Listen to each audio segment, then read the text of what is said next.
African father in America. Tujikaze, tujikaze, jikaze. Tujikaze, tujikaze, jikaze. African father in America. Greetings, beautiful people. My name is Simon Javan Okelo. I'm excited to be here with you for another episode of the African Father in America podcast. And today we are going to be talking about the global digital revolution. We are going to be, taking you through a journey that if you are from Kenya, you probably know about M-Pesa. If you're in Seattle, you probably know about Microsoft. And if you're anywhere else in the world, right now we are connecting to you through YouTube, which is another space or app that we are accessing because of technology and the digital revolution that has been going on for a while. And so today, I'm really excited to deepen this conversation with Lilian Maingi, who is my guest today, who is joining me really at a really... I don't know what time is it over in the UK, but she will tell us in a moment. So just stay tuned if you're here. Lilian Maingi is a Kenyan social entrepreneur and corporate communications leader. And Lilian is working to equip marginalized groups in rural communities with essential skills that can help them to navigate and actively contribute to the global digital revolution. So today we are going to talk about Lilian Maingi's story. We are going to talk about why Lilian is passionate about creating access to the digital space for youth in rural parts of Africa. We are going to talk about what a father figure means for youth, what a father figure means for Lilian. And then we are going to talk about how you, our viewers, and the listeners of the African Father in America podcast can stay connected with Lilian. So without further ado, I want to bring Lilian on so that she can, connect with you and share a few words with you. Lilian, thank you for, being here. And I want you to, share with the audience just a story of your upbringing, maybe a time when you were, let's say 8 to 12, when maybe you had this vision or this idea that one day I will be involved with the digital revolution, and share with us just that so that our audience members can connect with you and just learn a little bit more about you. Yeah, hi, Simon. Thank you so much for having me here. It's such a great opportunity to get to talk about this. Obviously, I take every opportunity to talk about the importance of creating access to digital tools and just general digital access and education and literacy for young people. So yes, I grew up in Kenya. I grew up in Nairobi. Huruma, to be specific. I grew up in H-Town. It was the best upbringing I could think of. Obviously, I didn't know any better to compare it with, but I wouldn't change it for the world. I have to say, growing up, I didn't think that I will be doing what I'm doing now. I didn't have any sort of computer literacy growing up. I didn't understand anything about sort of digital access growing up. And I remember my first Google search because it happened when I first moved to the UK. Wow. And that's when I used the computer. That's when I did my first Google searches. That's when I really got to understand what that meant. And of course, I think it was. So what time is it in the UK, by the way? I meant to ask you that. Oh yes, it's 5 o'clock in the morning. Wow. So it's a very early morning for me. I hope I don't look like sleep. I'm just so grateful that you're able to wake up so early to have this conversation with me. It means so much. Oh, it's my pleasure. Yeah, it's my pleasure, honestly. Thank you for having me. Yeah. So you're saying that when you go to the UK is when you first used Google, and that was like the moment that this idea that this digital space or technology is something that I'm interested in. Is that right? It was definitely something that I realized the power of it at that point. I think for me, the moment where I realized the importance of creating this access for young people came much later on. A few years ago, when I first started iTeach, which is the program that I'm working on. I had gone back home to visit. I was in the countryside with family members and was surrounded by different family members. And at one point, I took my laptop out to send something. And I was surrounded by my cousins. The youngest was about 3 years old. The oldest was about 19 or 20 thereabouts. And not a single one of them had ever placed their hands on a laptop. Not a single one of them had ever searched on a laptop, even like typed in Word or anything like that. And it really struck me that these young people would really struggle to have a gainful impact in the world without these basic computer literacy skills. So if you've never even sort of, you don't know what Word is, you've never moved a cursor on the mouse across the screen, and you're 18, 19, 20. There are kids all around the world who are learning to code from as soon as they get into school. And I just realized what a gap this is. These were generations and generations of young people that were there. And what year was I this wanted to that change that. what year was this that you are doing this with your? I want you to kind of paint the picture of this scene, the smells that you are smelling, the sounds, if you can remember any, in this moment when you are letting your young relatives. Did you say your cousins? Yes. Yeah, Yes, it was. so paint a picture and give us a little bit of an experience. And also, I just wanted to say that, compare that to now, where the digital revolution is real. We are seeing how the conversation around making space accessible and normalizing going to space, how fast that conversation is going. We are seeing how, even just this last week, Google's parent company was establishing these loons, the loon project, which they actually ended it because they had lost like $1 billion. But it was in Kenya. They were trying to put balloons up in the sky. Most of Africa does not have access to the internet. So Google and many companies are actually trying to be the first ones to establish, internet domination. They want to dominate the internet scene in Africa. So they tested this initiative and it didn't work.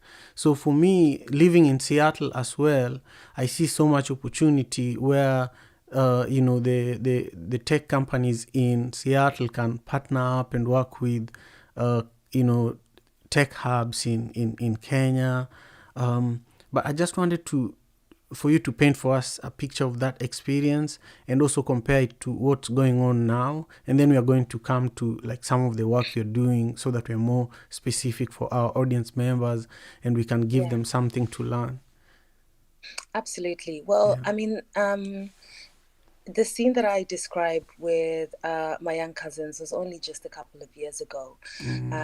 So the digital revolution, the global digital revolution is well on its way. And, the reliance on the internet and digital tools for advancement, for conducting basic business, for learning, all of these things were very much on the way. It is a shame, really, as you've highlighted so well. Internet penetration across the continent is very low. It has definitely gone up, but there's all sorts of conversations that are happening about what can be done to increase the availability, not just of in terms of access to the internet, but also availability of the basic tools. So in Kenya, for example, and much of East Africa, most people use basic phones. And they're able to work really well for the things that are most essential. You know, you can phone, you can text, and you can use mobile money transfer. Thankfully, it's been a really great combination of all the essentials that people need, and then some, because, you know, for most people, there isn't, like, for the rest of the world, and certainly in the global north, mobile banking doesn't work the same way. But there is still this gap. I am aware of, like, I know UNICEF have been working on a Giga program as well, which tries to work through the schools networks across the continent to try and increase their access to the internet. But there's still gaps. There's still so many gaps. And some of these bigger organizations are really trying to push big ideas. But I think sometimes we have to just start with the basics, start with working within the communities, engaging the communities that are really marginalized and sort of out there, particularly rural communities. And it does work hand in hand with empowering the communities as well. Because if you think about it, if you don't have basic funds to take your child to school, for example, it becomes very difficult for you to think ahead to internet access and things like that, or giving them digital literacy or computer literacy.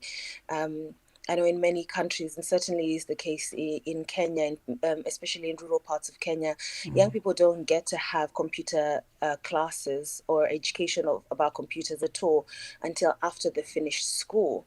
So you go through primary school, secondary school, and then you go to, like, these couple of years or a year or a few months of computer college. And that's only if you're able to afford it. So it becomes very much like a divide between the haves and the have-nots, a divide between those who have the financial capability.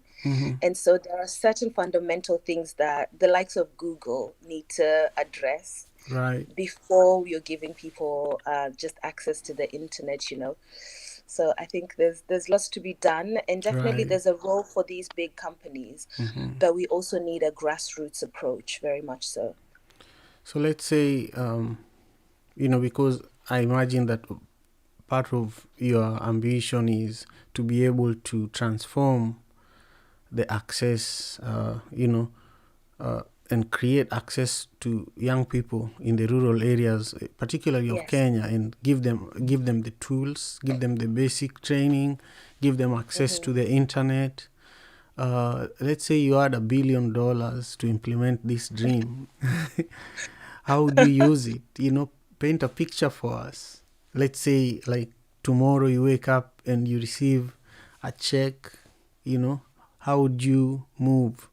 You know, it's 5 a.m. in London now. Let's say even today, 8 a.m., you open your door and there's $1 billion and how would you move from that moment towards this vision? Well, at the moment, wow, that's that's a lot. Oh goodness. Obviously, I'd be very grateful as a first step. But I think the good thing that we have been able to set up is a really good structure for our program and what we're hoping to achieve for young people.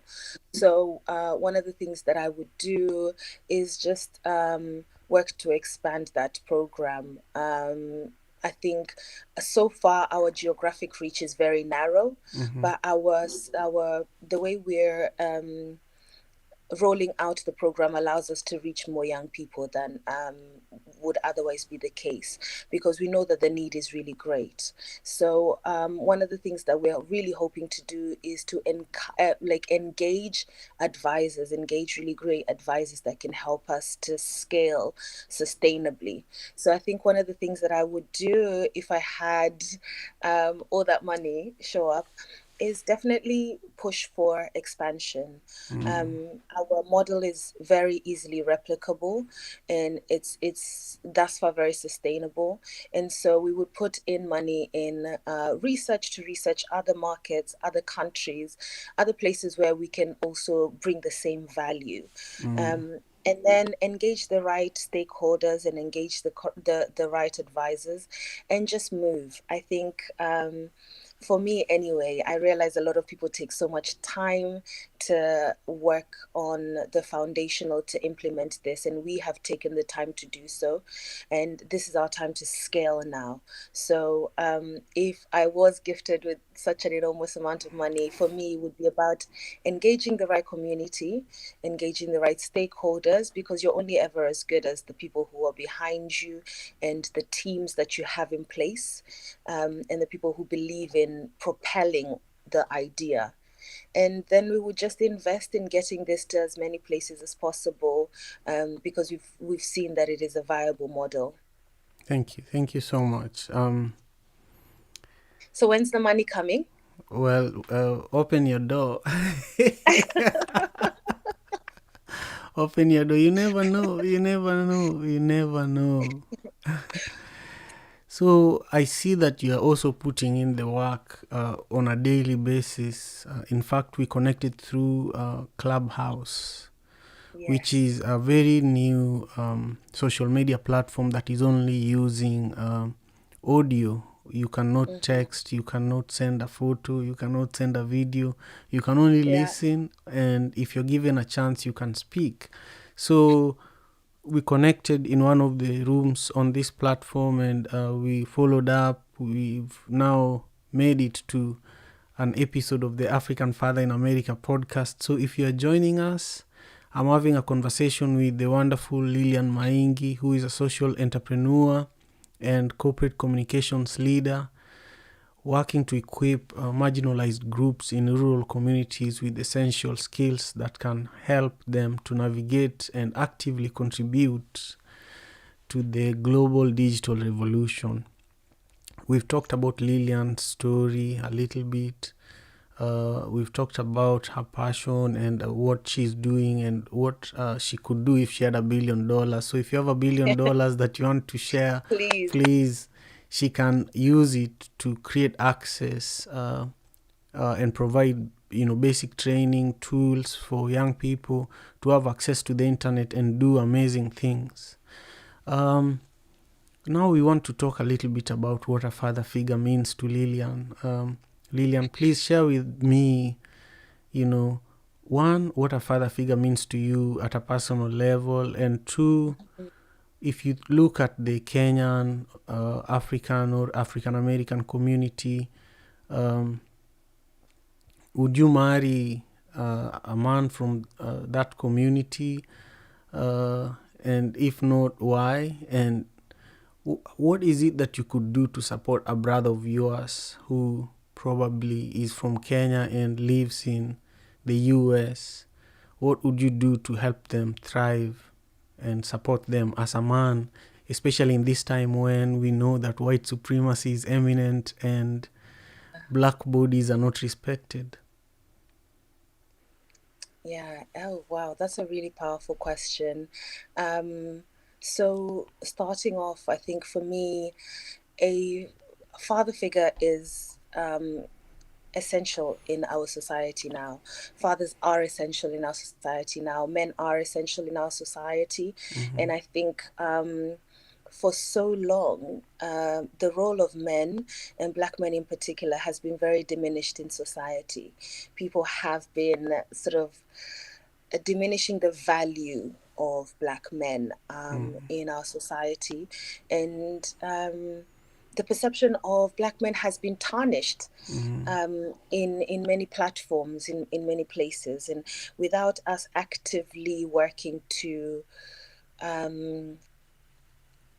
sort of safeguard that position, it's become increasingly difficult and a bit of an uphill battle for men across the board, not just in the US or in Kenya, for example, but even here in the UK, there are sort of many movements of fathers trying to gain justice, even gain justice in the courts, regardless of race, trying to gain equal rights in the courts when things don't go right and they're unable to gain access to their family, and parental access to their children. So definitely would not diminish the struggles of women and girls, which is very real, of course, and very unique. But I think it's very important for us to also uphold men in our societies. And one of the most important things, I think, for me is to just be conscious of things within our society that are, or structures or words or conversations in our society that are seeking to diminish the role of men and fathers in our society. So I think obviously the leadership role, the support role, just the general impact on children is so important, and general impact on society is so important. So the onus is on each and every one of us. It will be difficult for me to reach out to every man and show them the support that they need, but the smallest thing that I can do that will be of greatest impact is to mind how I speak about the role of men in society, is to mind how I engage with content that diminishes the role of men in society. And all those things are things that each and every one of us can do. Going back to the role of sort of digital platforms, there's also just understanding that some of these digital platforms, particularly on social media, they thrive based on our engagement with them. We are the product that they're selling. So if you're engaging with content that is just diminishing the role of men in society, or of Black men particularly in society, then you're perpetuating the message simply by engaging with that content. And you're perpetuating the message by not engaging with more positive content. So I think that's something that we can all do in our own way, and just make sure that we make a small difference. Thank you. I really appreciate what you said about how, minding how we speak about our men. And recently I was listening to a conversation. I'm a part of a men's group here in Seattle, Washington. It's a private men's group that me and a few brothers from the African American community. I'm the only African in that group. We built this group where we can go and share our stories and kind of have like a brotherhood where we can support each other. And one of the leaders in that group, one of the elder brothers in that group, was expressing how it's impossible to support Black women unless we help Black men, because right now a lot of Black men are struggling, especially because for like the last 3 decades we've been putting a lot of resources in women empowerment. So now women are empowered, but men have no idea how to live with empowered women. so there's a lot of learning that women need to do. Women, not learning, but men need to do in order for them to actually align with how things need to happen. And that's why you actually see things like, violence against women, because the men have no idea how they can level up and really live with people who know their rights, people who do not need you for them to live, people who they are set, so it's a conversation that is also part of why I started the African Father in America podcast, so that I can bring people that can help share messages that can encourage other Black fathers to continue deepening their roots and learning really how they can thrive in these times, but also just creating an environment where women are more respected, and just me showing the passion about Black men and me trying to lead by example and by my lifestyle, by how I carry my business. I just feel that it's something really important, because things are not very good for men. There's so much craziness out there, besides the police brutality, just the suicide rate and all that stuff is just a lot. I don't want to get into that, but it's also part of the inspiration behind why this podcast was started. Yes. So now I think it's an important topic to have. Yeah. And definitely, particularly on the aspect of offering the right support to men and offering the right places of counsel. So it's really encouraging to hear you talk about the group that you're part of, because I think groups like that are really necessary so that men can learn to engage with help that is out there. I think generally as a community, research has found that the Black community does not seek out or individuals within the Black community are less likely to seek out mental health support and services such as counseling, partly because obviously counseling services are expensive, and if you're from a largely low socioeconomic group, it's difficult to engage those services. But I think the lessons here lie very much, or like largely also, around the area of men seeking out the help that they need. I don't think women are quite empowered yet. The women empowerment is still going on. I was talking to Dr. Roslyn Akombe, the former IBC commissioner, She told me exactly the same thing. She told me that part of why men are struggling is because of the fact that women are more empowered. And even if not all, it's clear Kamala Harris is the vice president of the US. Like, who knew that would be happening right now, So that is true. Yeah, the signs. Sorry, go ahead. To jump in there.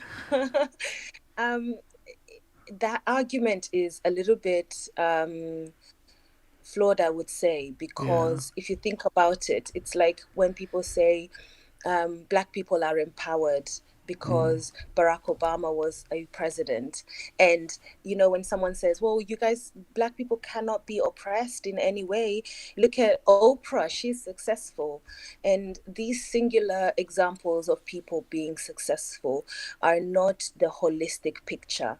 There is clear studies that show that right now during the pandemic, rates of domestic violence against women and violence against women generally have gone up. And if we're looking at a global view, there's still quite a lot of work to be done in terms of empowering women and giving women a voice. But I think that shouldn't be at the expense of men. And it shouldn't be a singular conversation. We can have these conversations in parallel. We can talk about empowering men, empowering women, empowering children, empowering marginalized communities. And it doesn't have to be like that one person or one group goes ahead of the other. I do think, however, that there is a real taboo around men seeking help. Yes, that is a real thing. there is. Even me, I still struggle with it. I am one of the most outspoken people, even within my family. When I have trouble, when I'm going through something, I am one of the first people that will speak up. But seeking help is still hard. I have to be courageous to do it. I do it, but I have to be courageous to do it. Now, I want us to just, share with the viewers and the listeners of the African Father in America podcast how they can stay connected with you. We are coming to the end of our conversation today. We want to leave it when it's sweet so that we can do it again, Of course. So share with us how, our viewers and listeners can stay connected with you, and then we'll wrap up. For those who are joining us on YouTube, please drop a comment there or a question before Lilian and I end our conversation for today. So if we get a comment or a question, we will respond to it. But remember to subscribe to the African Father in America podcast on YouTube. And also, if you're listening on iTunes, remember to rate the African Father in America podcast on iTunes. So Lilian, please let us know how everybody can stay connected with you. Well, it feels like it was all over so quickly. Thank you so much for a really engaging conversation. Hopefully we get a chance to do this again soon. I know. Yeah. So for anyone looking to get in touch with me, I'm on all social media platforms.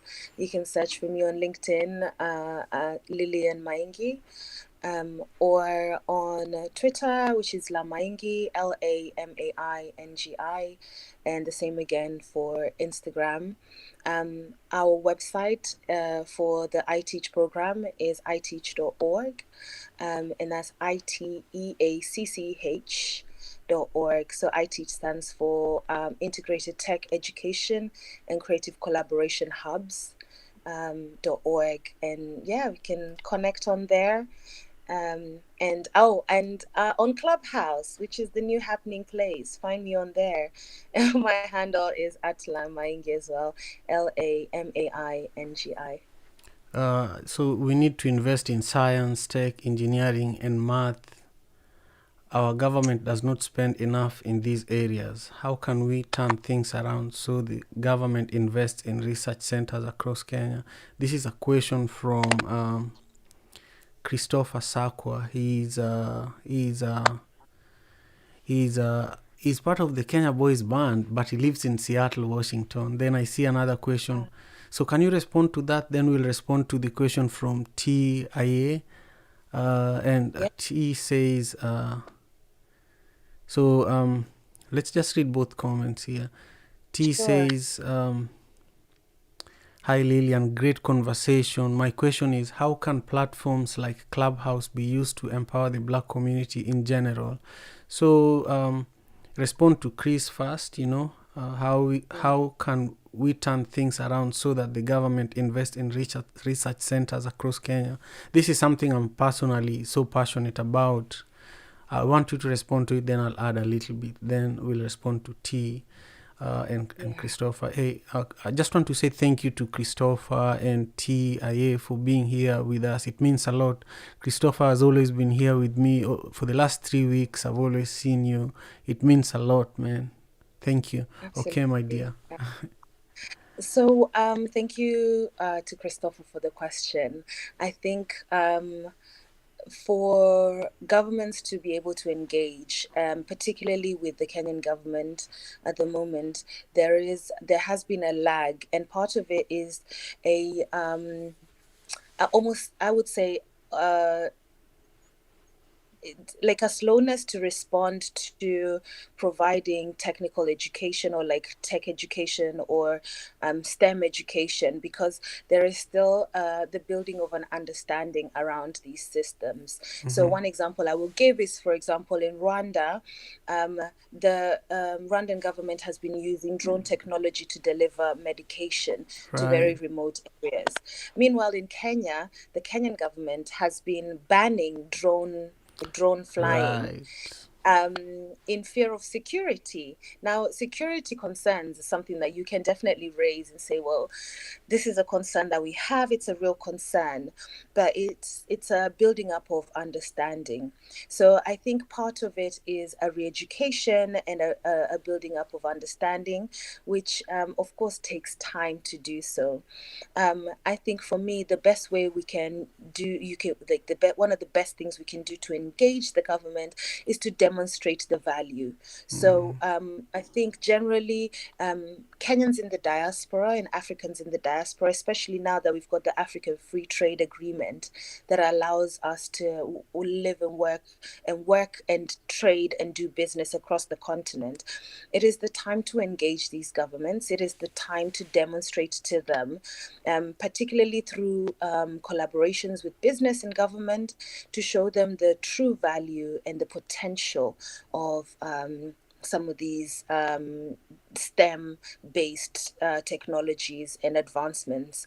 And if we're able to do that, if companies are able to do that, if corporations that are coming in are able to do that in a sort of sustainable way, where you're not just taking from the country, then it will really help us to engage the governments better. So if you're working in any STEM organization, any STEM-based organizations, or tech-based organizations, this is the time to seek meaningful partnerships.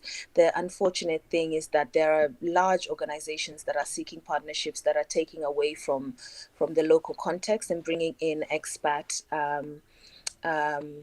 workers and things like that, and taking away from the local economy. So if we can find a way to do so in a meaningful way, I think we can engage governments and show them the way that way. Thank you. Now there's the question from yes, Tia. Yeah, from T. Yeah, I had a little bit to say about Christopher's question as well. You know, for me, I really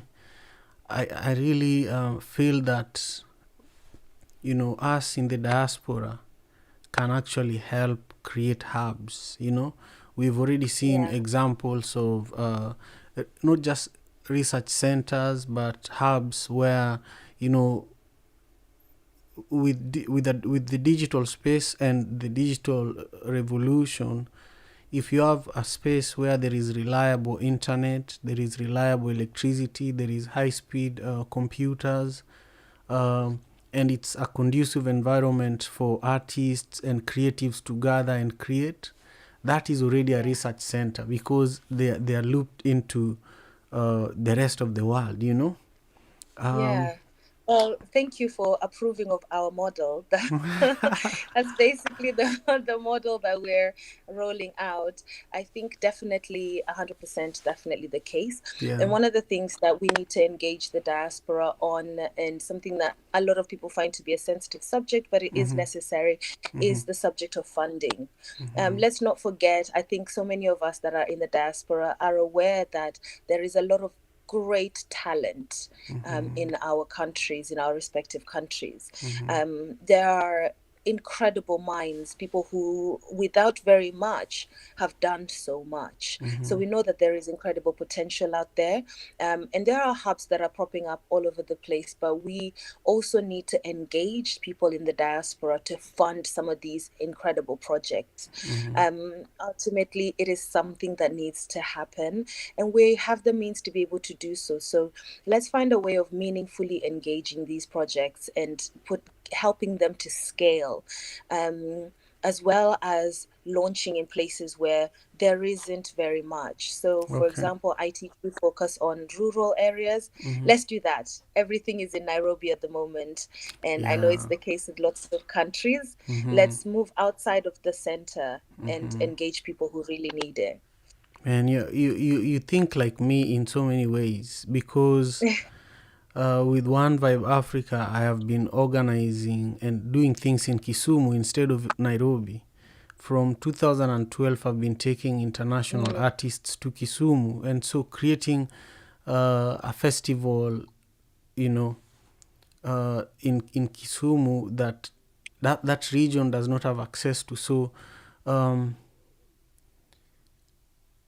on the tech side, I want to talk to you about a tech hub we are creating in Kisumu as part of our work with One Vibe. You know, we have a creative hub where we've been doing film production, art, dance program, and you know, this was an orphanage in the past. So we want to turn this, we've been turning this orphanage home from 2013 to now into a creative hub, and the missing piece has been the tech part. You know, we do have a tech part of it because we are producing content there and things like that, but we want to be able to develop apps. We want to be able to outsource work from tech companies here in Seattle and get it done in Kisumu or you know, or in other parts of Kenya, you know. Right.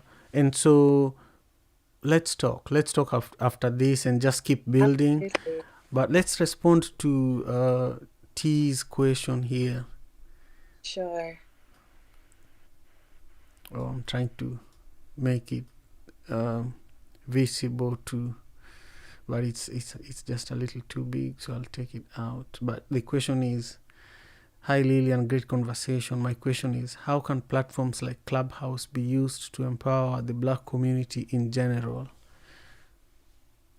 That's for you. A really, really awesome question. Thank you so much to T for joining the conversation, and thank you for such a powerful question. I think for me, definitely, people should be engaging more platforms like Clubhouse, because it offers people the chance to have a voice that would otherwise perhaps not be able to have a voice in the same way. I think if I speak specifically to Clubhouse, but certainly across all platforms, I think one thing that Clubhouse has shown us is that we can use the integrated platforms that we have to make connections, just like the connection that we made. Yeah, this is a Now, Clubhouse reality. yeah. And now we're talking about a partnership, and we're talking about how we can work together, and that's exactly it. Yeah. So that is how we can use those platforms such as Clubhouse to empower Black people generally. If we use those platforms to have meaningful conversations that are pertinent to the Black people and the Black experience, we can all bring in our voices. I think one of the sad things is that so many of these conversations we're having are being had in silos, and everyone is talking about their experience, but we're not bringing these things together. So on platforms like Clubhouse, we can bring these experiences together, and we can bring our expertise and the solutions to some of the challenges that we face. We can bring them up together. I have been in rooms on Clubhouse where someone has said, oh, I'm really working to engage with this company because ABCD, or I'm working to engage with someone from the African Union, for example. And someone else will be like, oh, I work at the African Union. We can definitely help you with that. And we need to have those platforms so that we can connect and bring back solutions. Another thing that I think is so powerful about platforms like Clubhouse for the Black community is that we get to see each other succeed. We get to hear each other's stories of success. And as a people, particularly those living in the West, as a people who have been told that we haven't amounted to very much, or that the only 2 or 3 people amongst our community are really being successful.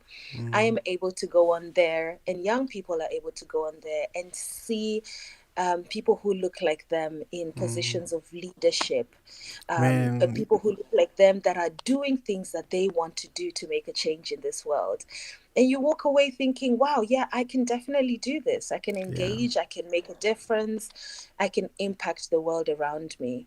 So I think there's so many ways we can engage, but when it comes right down to it, it comes right down to each individual. What are you bringing to these platforms, and what value are you adding to it? Are we just out there talking about meaningless things, or are we bringing real meaningful conversation that can make a real change? Right. You know, it's so funny. this question reminds me of my own Clubhouse experiences, and it's true. Yeah. It has actually just flattened the playing field, at least for now, And I've connected with some amazing people. Like I have podcast guests booked until June. Oh, wow. Yeah, until June because of Clubhouse. And well, I'm glad you could fit me in, Simon. yeah, I'm serious. And then also, I'm connected now to the icon Bomani, the guy whose picture is being used as the icon of Clubhouse. Yes, and he's going to be a guest on this podcast. I don't know when, but before the end of the year. So, it's just amazing that the way the app is designed, I'm able to reach out to someone like that. I've spoken in several rooms where he has been, and so eventually we started talking about doing things together, And I was shocked. I was like, man, I'm just Simon. Why are you answering my messages? So, TIA says, great answer. God bless you both. The future is exciting. Yeah. It really, really is. Yeah. It is exciting. Yeah.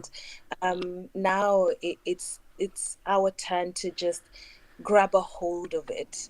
You've touched on something that is so important in terms of like the imposter syndrome that grips you when you suddenly have access to partnerships that can make things happen. I think as a people, we spend so much time striving and pushing, especially when you're passionate about something. Yeah. You spend so much time striving and pushing to make something happen. Yeah. And then it happens and you're like, whoa, what's going on? Yeah. So let's all engage fearlessly. Oh my let's goodness. all You have no idea. Yeah. And Yeah, the way let's that, the way that is like the back and forth we're having, it's like we've known each other for a long time. So he has clearly done research. People with that, with internet, people research quickly, Yeah. Anyway, so I'm just grateful that we had this time to connect with you today. I'm going to wrap the show up. Then you and I are going to talk for a minute. Beautiful people, it's been a really wonderful evening here. As usual, I'm in Seattle, Washington right now, but it's been a privilege talking to Lilian Maingi. And we were lucky today. We were joined by TIA as well as Christopher Sakwa from Christopher is part of the Kenya Boys Choir, and he's a huge supporter of the African Father in America podcast. Soon we will have him here as a guest. Today we talked about Lilian Maingi's story. We talked about why she's passionate about giving access and equipping marginalized group in rural communities with essential skills that help them get to a place where they can navigate and actively contribute to the global digital revolution. And this is an area that I'm passionate about. So, I just hope that we can continue building. And if you're watching and you're interested in this, please make sure you connect with us. If you're not subscribed to the African Father in America podcast here on YouTube, I encourage you to do so and push the bell button so that whenever we are live, which is every Saturday at 9 p.m. Pacific Standard Time, you can catch us. But I just want to wish you all a very nice weekend, and please take good care of yourselves. With that, we're just going to wrap up. All right. Peace. Thank you. Father in America. Tujikaze, jikaze.